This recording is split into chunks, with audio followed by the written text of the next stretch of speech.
It's beautiful. Okay, I've been meaning to like make a list of places that historical sites for Christmas, so I will add that to it. All right, so we are just about. All right, hello everyone, and thank you so much for joining us today. My name is Katie Smoller. I'm the Director of Educational Programs here at the Journey Through Hallowed Ground. And today we are visiting with Nancy Goodmestad, who is the founder and director of the Shriver House Museum. So Nancy, thank you so much for being with us today, and we'd love to hear more about this site. Katie, thank you so much for having me. All right, now I'm sure most of your videos are about some different aspect of the Civil War, different generals and battlefields and that. My story is a little bit different. I'm not really all that familiar with all the generals and troop movements and that kind of thing. We tell the story of the battle through the back door, actually, through the eyes of the Schreiber family. But how we got started is I grew up in Philadelphia. My husband and I were both computer salespeople and decided we had watched a little bit too much of that Bob Newhart show where he had a bed and breakfast. And we thought, well, shoot, we could do that. So long story short, we ended up here in Gettysburg and we bought this beautiful house down on Carlisle Street. And that's a picture of it. It was the old Appleford Inn. And we did it for about 4 years. And we really enjoyed it, but we had one little problem. We found out that didn't realize until we moved in there, silly on our part, that we were surrounded by 3 fraternity houses. So it was pretty tough going. And after a little while, we decided, you know, this is not really what we want. It was just way too much trouble. So we looked around for something else to do, and we really like fixing things up. So we decided we were going to build a miniature golf course. And we went out to search for a place to build it. And we looked at a lot of different places. And this is the property that we ended up buying. If anybody's familiar with Gettysburg, this is down on Baltimore Pike, just across from Powers Hill. And this is not what it looked like when we purchased it, but it was just an absolute mess. It had been a junkyard for many, many, many, many years. And it was just hideous. But we bought it. And this is what it turned into. We called it Mulligan Mcduffer Adventure Golf. It was a 2 18-hole miniature golf course. It was huge and it was really beautiful. And then one thing that we really enjoyed about it is that we were basically completely surrounded by the battlefield. So no matter when you came, it always felt like you were in the middle of a park. So it was really nice. And we did that for a couple of years and we were very happy, except that one of the things we realized when we first moved here to Gettysburg, when we had our bed and breakfast, everybody sat around the breakfast table every morning. They were talking about Pickett's Charge and Devil's Den and all that kind of stuff. But the one thing we realized that they never talked about was the people who lived here. So we thought, you know, everybody knows what happened on the battlefield, but they really don't know what happened to the families in their homes in town. So we decided we were going to fix up a house, make it look like the time period, and tell the stories of many families around town and what they went through during the fighting. Well, we searched for, I'll bet you, almost 5 years. We wanted to be in a certain spot in town. We wanted to be on Baltimore Street because this is part of the battlefield and people don't even realize, so many people don't realize that, some do. And so every house that went up on the market on this street, we would take a look at it. And one day we were looking at a house on the other side of the street, and I said to the realtor, what about that old greenhouse up the street, this one right here? And he laughed and he said, some old man owns that and he's never going to sell it. Well, the next morning I found myself at the courthouse to find out who did own that house. And it turns out that there was a fellow who lived across the street from the miniature golf course, and he pretty much helped us shape and build the miniature golf course. His name was Leonard. And so I'd known him for many, many years, and it turns out he owned the house. So my husband and I went over to see him and asked if he would be interested in selling. And I told him how excited I was and, you know, that what we were going to do, what our plans were.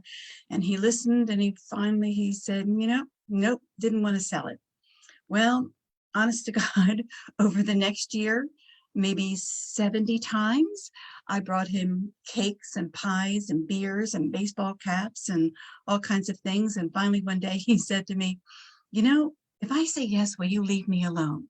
Well, I really liked him. He was our friend. He was our neighbor. And I said, well, I'll still come and visit you. But, you know, I won't bug you anymore about the house. But at that point, we still had never seen inside of it. But I had a vision.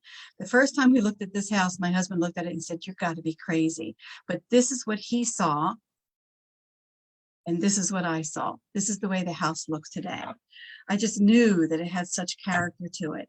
And it took an awful lot of work to get to here, though, because it was an absolute mess. But the reason I wanted to be here on this portion of the Baltimore Street is that this is the same street that Abraham Lincoln walked down. He walked right in front of the Shriver House. And during the battle, the Confederates had taken over the town. They set up a barricade across the street out front. So this really, I knew, was heavy battlefield. And we wanted people to understand that this is the battlefield. We also wanted to show people what a house looked like at that time period. So this is where we wanted to be. So we finally got a chance to go inside and look at the house.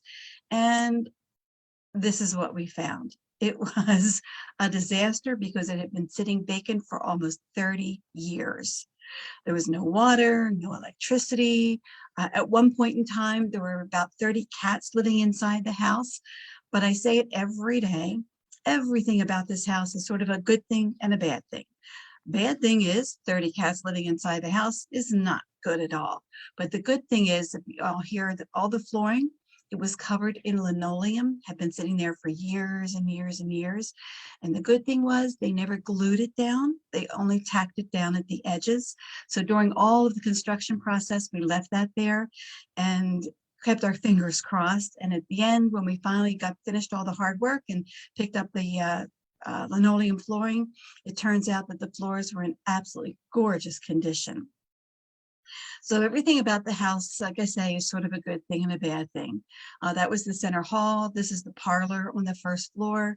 When we bought the house, there was a fireplace there, but it had been sealed up over the years. And our contractors said, when you go in, this little bump out here, he said, cut a hole in it. And he said, if it's solid, it's just a brick wall. But if it's hollow, you've got a fireplace. And if you have a fireplace, there always are great things that fall down underneath it. So this is my husband drilling a hole into the wall. And this is the hole that we discovered. And when it was hollow, we got all excited. Our contractor said, pull up a floorboard and see what you can find. And you can't tell, but in my hand right there, there are a pair of glasses. Oh my God, you would have thought we won the lottery. We were so excited at finding those glasses. And, but little did we know that was just the tip of the iceberg on the things that we would discover inside the house during the restoration. This was the cellar. There were two furnaces down there. Each one was about the size of a Volkswagen. They were absolutely humongous. And there were two of them. There was one on each half of the house. Of course, we had to take those out and found some other neat things underneath there. There are two columns inside the cellar holding up the cellar ceiling. This is one of them, and it was pretty cool because inside we found it was just a tree, and they had covered it around it with framing to make it look nice. Here's the center hall. It was a disaster. The roof had a terrible leak in it for many, many years. So it caused an awful lot of water damage throughout the house. And again, that wasn't such a good thing. This is the chimney on the upstairs. On the outside, the chimney was pretty much just falling apart. It was a mess. And so we had to have that all repaired. It's kind of hard to see. This picture right here is, that was the, up in the attic, there's lath and plaster walls up there. And during the construction process, the construction fellows tore out all that lath. And I went up the next day and I said, oh my gosh, you can't tear that out because it has to look like it did in the 1860s. So my husband went out to our dumpster, recollected all that lath, and it took him about a week to put it all back up. So it wasn't an easy project, but at least it was making the house look the way it did look during when it was originally built. So in doing the research, not only did I want to talk about many families around town and what they went through, I also wanted to talk about, of course, the family who built that house and who lived in that during the fighting. So I spent many, many, many hours up at the Historical Society and finally discovered the family who built the house. Their name was the Schreiber family. George Washington Schreiber, his lovely wife, Henrietta Weichert Schreiber. They called her Hetty. And they had 2 little girls when they moved into the house, Sadie and Molly. At the time they built the house and moved in, Sadie and Molly were 3 and 5 years old. They built the house in 1860, and George built it, and 4 months later, the war started. When we built the house, he was a very wealthy young man. He had inherited a large family farm that had been in his family since the 1780s. And that farm included several hundred acres of corn, a huge farmhouse, and about 3,000 gallons in liquor. It turns out the Schreiber family had been making whiskey on that farm since the 1780s. So by inheriting it, this left George a pretty wealthy young man, and of course with some knowledge about the liquor business. When George and Harriet married, they were both 18 years old. They started their family right away, but a few years into it, decided they really didn't want to live out there in the country.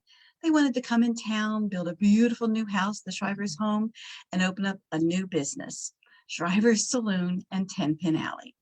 In the cellar is where George built the saloon. You see it right here. And in the backyard, he built a 2-lane, fully enclosed 10-pin bowling alley.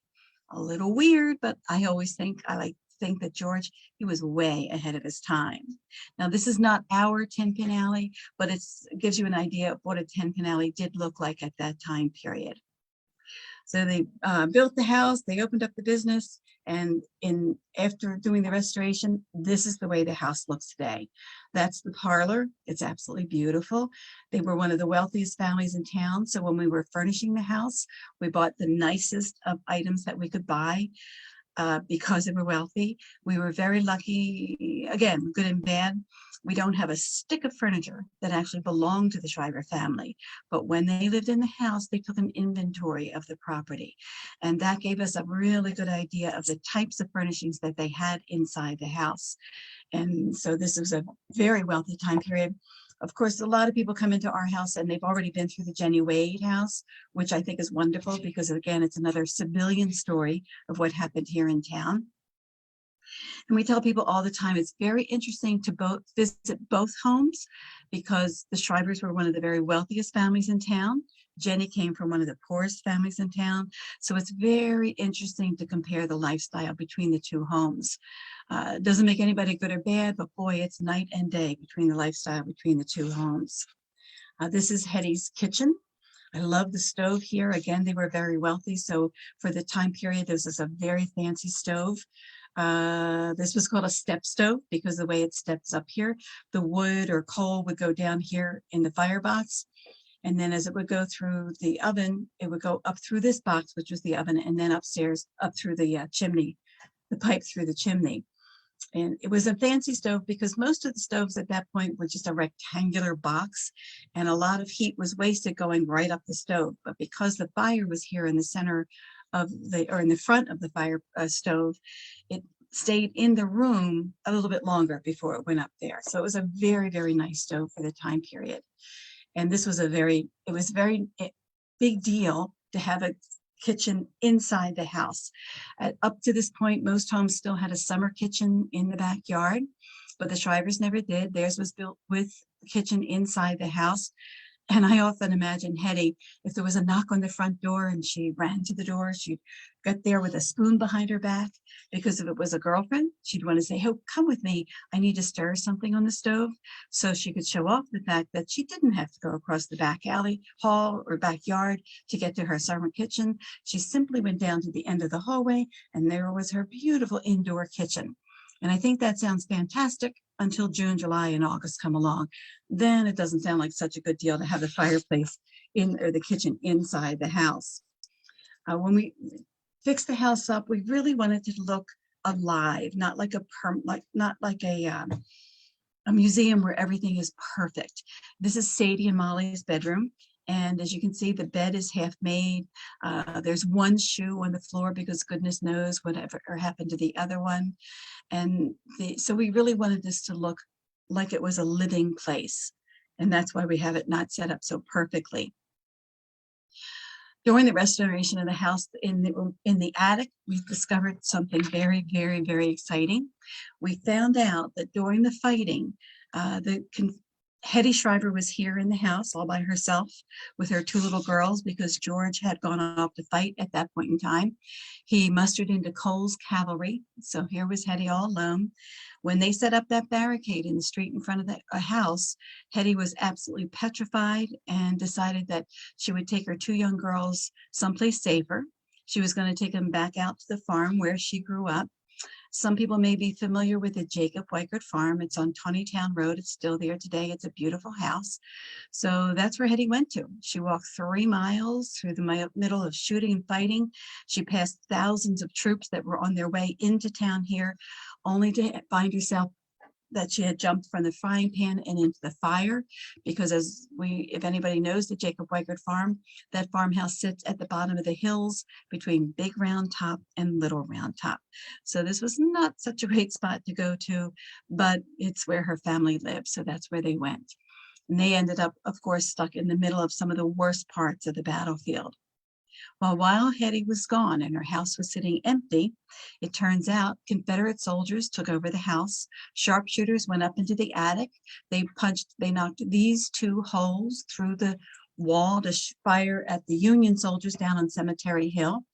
These are called loopholes. And during the restoration, we just happened to pick up a floorboard underneath this loophole here. And when we did that, at the end of the day, we picked it up because the heating and air conditioning fellows were going to hide the ductwork underneath the floorboards because, again, we wanted to try to make the house look as authentic as possible. Well, when they pulled it up, with all the interesting things we had found around the house, I was just curious. I wondered if there was anything underneath there. So I got down, stuck my head under that floorboard, and lo and behold, directly underneath this hole, where we know Confederates were shooting, I found 6 Civil War bullets, about 50 or 60 percussion caps. 3 of these bullets are still live ammunition. They still have the gunpowder inside. And of course, that was a phenomenal find because a very rare find after all these years. My favorite find in the whole house, even though the bullets were exciting, is I found a little girl's shoe that was stuffed in the ceiling above George and Hetty's bedroom. In doing some research, I found out that it was a custom back at that time. When a family would build a new home, they would stuff a shoe inside the walls of the house during construction, and that was supposed to bring the family good luck. We found this shoe, and we were very sure it belonged to Sadie or Molly. But I always tell people that you got to find out for yourself at the end of the story if it did bring them very much good luck. We know that the house was used to treat the wounded, and this was an exciting find too. Underneath the attic floorboards, we found this glass syringe, a jar, a bottle that said Lindsay's blood searcher on it, and this little jar of ointment. And they were not just tossed under the floorboards, they were very neatly placed between 2 joists. And people often ask, why would it be there? And I don't know for sure, but my thought is, let's say that my best friend is wounded during the fighting. I find this medicine, he's in the house, he's wounded, and I want to put it aside to save it for him. So maybe it can help him out. So I go upstairs, I tuck it underneath the attic floorboards, and for whatever reason, never came back to get it. Maybe his friend died, maybe he got distracted when he left and just didn't make it back. And there those medical supplies sat for 133 years before we were lucky enough to find them hidden underneath the attic floorboards. A couple of years, about 2006, I got a letter in the mail one day from a police detective who said that he was looking for a place where blood was shed, and it was known that it sat untouched for a long, long time. And he found us on the internet, and he thought this was absolutely perfect. The reason he was looking for it is he wanted to test a new product. He was a police detective. This product was called Blue Star. It was supposed to be better than luminol. And so he contacted us, and of course we were thrilled to death. He came down from Niagara Falls, New York. He used this chemical and mixed it all up, sprayed it on the floor, and I'm not sure who was more excited, him or us. He was so excited, he was just jumping out of his skin because he said that this product reacted faster, it lasted a lot longer, and it was much, much brighter than luminol. So he was just thrilled to death. The amazing thing is, underneath one of the loopholes up there in the floor, you could literally see a full palm print And right next to it was a swiping motion where somebody had to be down on their hands and knees cleaning up the blood. These pictures, anything in the blue there, that is the reaction from the blood. But I was there that night, and trust me, these photographs just don't do it justice. There was 10 times this amount of glowing on the floor. It was just absolutely amazing. We talked that night. This picture up here is a picture of the wall. It's very hard to tell in this photograph, but there is an attic window up there. And people often ask if they would shoot through the attic window. And they must have gotten shot through that window, not through those tiny loopholes. But we have an eyewitness of a soldier getting shot through one of those loopholes. And if you could get shot through that little hole, there's no way you'd want to stand and shoot from the big window. And we talked about that. So he said, well, let's give it a try. And he sprayed the entire wall up there. And around the two loopholes, there were hundreds of blood splashes, little pinpoint sizes to the size of a quarter. But, it makes sense. If a fella got shot through there, most likely, of course, he was shot in the head. It's going to explode. It's going to make a mess. But around that window, there was not one little drop. So it was proof that they really did use the loopholes, and that's where they got shot, not through those windows, of course. So we told the story of the Schreiber family for a number of years, and every time we would tell the story, we would talk about how when the Confederates left, when Hetty got back home to her house, that she would have found the house absolutely destroyed by those Confederate soldiers. And after telling people that for a number of years, it kind of dawned on me to tell people that, to see that or to say that is one thing, but to see it is something completely different. So we decided to show the aftermath of the battle. Now, when you take a tour, we start the tour in the parlor, and everything is just wonderful. The house is brand new. The house is gorgeous. The Schreibers have done it all. They've got a brand new house, a unique business, two little beautiful girls, and a whole lot of money in the bank. But of course, it all changed 4 months later when the war came along. So when Hetty came home, this gives people a better idea of what she found when she came home from her parents' farm. And of course, we always explain that this is not just a Confederate thing, that the Union soldiers did the same all throughout the South during the 4 years of the war. But this was the first major battle up north of the Mason-Dixon line. And this gave the Confederate soldiers an opportunity for a little payback. So this is what families came home to. If a family stayed at home, the Confederates did leave them alone because General Lee told his men not to hurt the people. But if the house was empty, like the Shriver's home, that was a whole different story. So they just kind of borrowed the house for a couple of days. We're very lucky. We do an awful lot of tours to students that come to visit Gettysburg for their class trip. And it's exciting to see their reaction when they see that. We do two big events throughout the year. In the summertime, around the anniversary of the battle, around the 4th of July, we do a program called Confederates Take the Shriver House. And it's fun, it's interesting, but it's also educational. When you take a tour that day, when you get upstairs into the attic, you get to see where the soldiers were shooting. Of course, we cheat a little bit. We have to shoot out of that attic window because those loopholes now, there's pieces of glass in there. They can't shoot through there anymore. So we do have them shoot through the attic window. And we tell people every day that during the tour, you are guaranteed to see a soldier die because boy, those reenactors, they just love to die. Because the house was used to treat the wounded, and down in the cellar, we have the medical areas set up. And it's a fun day too, because we also serve refreshments in the saloon downstairs. So these are some photographs of the reenactors upstairs in the attic, shooting out of the attic window. And there's a fellow who's dead. Of course, like I say, they got to die on every tour. And then here is the saloon downstairs in the cellar where we serve refreshments. And there's the medical area. We have women who are wrapping bandages and that kind of thing as well. This was from the very first reenactment that we did. This is the 14th Tennessee Company B. And the same fellas have been reenacting here for, I guess, close to 25 years. And the very first year we did this, Rob Gibson, who is a fellow here in town, some people may be familiar with his work. He uses a period camera, the same type of camera that Matthew Brady used. And he wheeled his wagon up the street. We lined up all the fellas, and all the traffic stopped just to look at this because it was just an amazing sight. And the funny thing about this photograph, this fella here in the very center, and it's cut off in this picture here, but this fella standing here with his arms crossed. And the reason they're in those particular locations is because they're standing in front of the parking meters. Of course, it was this is the 2000s. We couldn't have those in there. So that was our way to disguise them. And I think it's nice. And we like to tell people that because we're not trying to pass this off as an original photograph, even though it does look like one. But I think it's a pretty cool photo.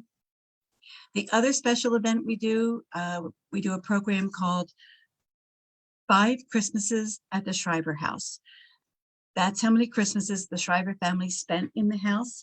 So what we do on each floor, we tell about a different year that the family lived in there. On the first floor, we have the whole parlor and first floor set up as though they were having an open house, because the Schreibers moved in here just before Christmas in 1860. So on the first floor, we have a beautiful tree. There are gifts, there's food, there's liquor, there's wine. Somebody's playing the melodeon with Christmas music. The house is just beautiful. And that was the opportunity for the Schreibers to show off their new home. On the second floor, it was Christmas of 1861. And of course, by that time, George was off to fight in the war. So that Christmas wasn't quite as happy. So that's what we do on each floor. We talk about how different each of those 5 Christmases were that the family spent inside the house. The house is beautifully restored. So because of that, we have been used as a filming site for numerous filming for movies, for television programs, for photography, for books and things like that. And I'm always excited when they do the filming here.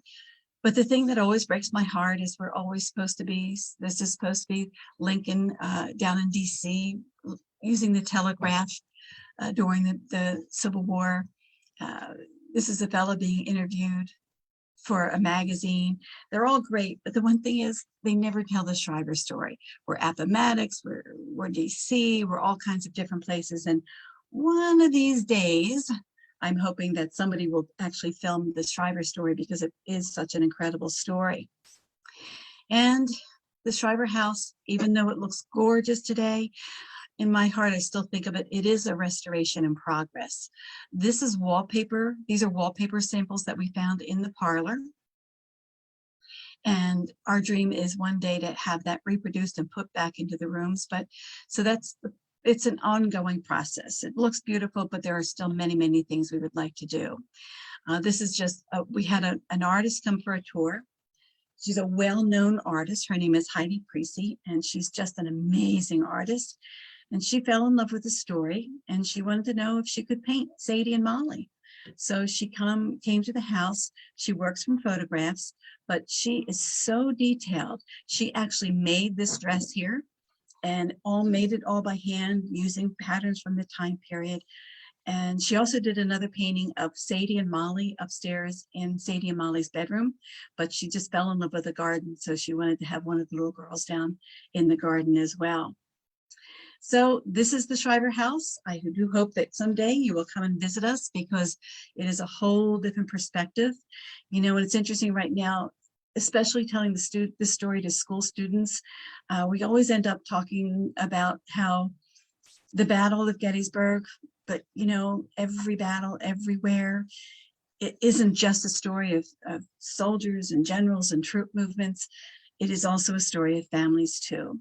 And right now, all of us are watching what's going on in the Ukraine, and we see lots of pictures of soldiers, but we're seeing lots and lots of pictures of families and what they're enduring with all of the stuff that's going on over there. And that's really what we're trying to do here at the Shriver House Museum, is show the civilian perspective, the personal perspective of how the battle affects everyone, not just the soldiers. I'm happy to take any questions if anybody has any.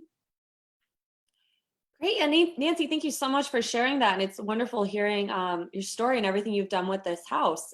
We are joined now with Ben Kellerhals. He's our intern here, and he's gonna read a couple of questions for you. Hi, Ben, thanks. Hey there, how's it going? Great Wonderful. presentation. Thank you. Well, let's look through some questions, shall we? Let's see. What research did you do before finding the house? How did you know what to look for? In terms of the story or the building itself, Yeah, I suppose either. in terms of the building, we definitely wanted a building that was built before 1860, before the whole war started. And around Gettysburg, any house that was standing during the fighting has a plaque on the front of it, but it wasn't hard to tell. And in terms of the research, we knew nothing about this family when we purchased the house. We were not smart. We were very, very lucky to find such an exciting story. But I spent many, many, many hours up at the Historical Society. I read every newspaper from the time period. Nice thing is there's only 3 newspapers a week, and they were only about 4 or 6 pages each. So it didn't take all that long. Once we found out about George and the fact that he had gone into the military, we did make a couple of trips down to Washington, D.C. to look at George's military records. So it was just lots and lots of research. We actually told the story for 6 years. We had absolutely no clue what the family looked like, but we were finally lucky enough to find a great-great-granddaughter. She came to visit us, and in one day, we met George, Hetty, Sadie, and Molly, because she had pictures of every member of the family, which was a thrill. I'll tell you, there were about 8 women working here at the time, and we were all just shedding tears, because after telling their story for so long, and to finally put a face to the story was just remarkable. So we were very lucky. Yeah, that's amazing work. And with that, we have a question. If you ever work with the professionals at Gettysburg Park, and what that might be like for the whole town of Gettysburg, which is an entire historic community. We have worked a little bit with the park. We tell a whole side of the story that they don't tell. So they're very, very good on recommending us, which I really am happy for, because nobody else is telling the story just right the same way that we do. So yeah, we haven't done any projects or anything, but we do work well together. Great. And I think everyone can tell when you're in the town, it's like almost everywhere is something historic, right? Let's see. Yeah, this looks like our final question. We're just wondering what advice you might have to give someone who's looking to restore a historic site in a similar manner as you've done so well. Well, you got to be crazy to start with, because when we first looked at this house, my husband, he just kept looking at me and kept saying, you're not serious. You're kidding, right? And in town here, when you restore a house in the historic district, the borough wants you to keep it looking the way it did during that time period. They really don't want vinyl windows or steel doors. They want to keep it looking the way it did. And they were thrilled with us, because we went above and beyond making it look like the 1860s. But it was fun. It was hard. I went through 3 pairs of dungarees in 6 months. But if you want to know how to do it, just come on over and take a look at this house, because I'm happy to talk about it anytime. But it's the nice thing about this house is there were so very few changes in the house. And again, another good thing, bad thing, the man who owned the property around 1900 wasn't using the bowling alley. Nobody ever did. So he tore it down, which is a shame. That's the bowling alley sticking out behind the house there. The good thing is, though, when he tore it down, he added 2 tiny additions on the back of the house, and that was where he put all the indoor plumbing and bathrooms and kitchens. So therefore, the original house is still original. So we were very, very lucky in that respect. Well, Nancy, thank you again so much for being with us today. We truly, truly appreciate it. And I'm looking forward to coming back and visiting again and having this whole new appreciation for the work that you put into this and added to the town. We really appreciate you being with us today. Thanks, Katie. I'm so glad that you include this Schreiber story, because the civilian's perspective is such an important part of the story. If you come to town and only learn about the battle and drive away, truly you have only learned half the story. And that this is what we share. It's a really Thanks, great. Katie. Thanks, Ben. And everyone at home, thank you for joining in, and we'll see you back here next week, and have a great rest of your day.